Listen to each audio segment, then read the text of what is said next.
Hi kids, I'm Anthony Destefano, and today I'd like to read you my new book, Our Lady's Wardrobe. This book is all about what the Blessed Virgin Mary wore during some of her best-known apparitions. Do you know what an apparition is? It's when Mary leaves her home in heaven and visits the earth in order to give us a special message from God. She's done that many times throughout history, and this book describes some of her visits. Now, one thing you'll notice right away is that whenever Mary has appeared on earth, she's always worn the most beautiful, colorful, and different kinds of clothes. But even though her clothes are different, her mission is always the same, to lead us to her Son, Jesus. She always asks us to follow Jesus, to trust Jesus, and to love Jesus. So even though this book is about Our Lady, it's really about her Son, Jesus Christ. I hope you like it, and I hope to meet you in person someday. In the meantime, God bless you always.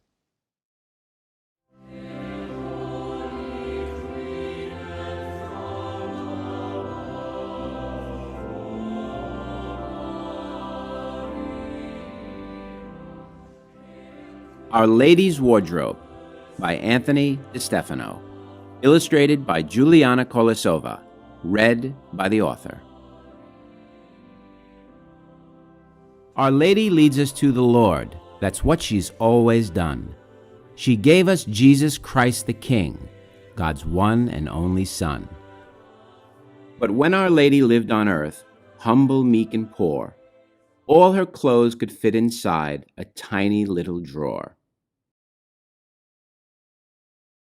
So visiting her cousin's house, the handmaid of the Lord could only wear a handmade dress tied with a simple cord. But now in heaven, Mary has a mansion by the sea, with a wardrobe filled with clothes of great variety. And when she sometimes visits us, she picks her clothes with care. According to her travel plans, she chooses what to wear. On Mount Carmel, she held her son, all dressed in tan and brown. She clasped a tiny scapular and wore a golden crown.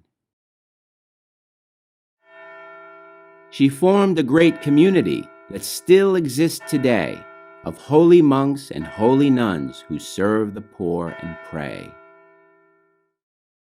In Guadalupe, Mexico, her dress was tinted red. A turquoise veil with yellow stars flowed down from Mary's head. She put some roses in a cloak, arranged them lovingly, and left her sacred image there magnificent to see. In Paris, standing on a globe and clad in blue and white, her hands stretched out and from her rings came dazzling rays of light. She asked to have a medal made and worn by everyone. Then miracles of every kind were granted by her Son.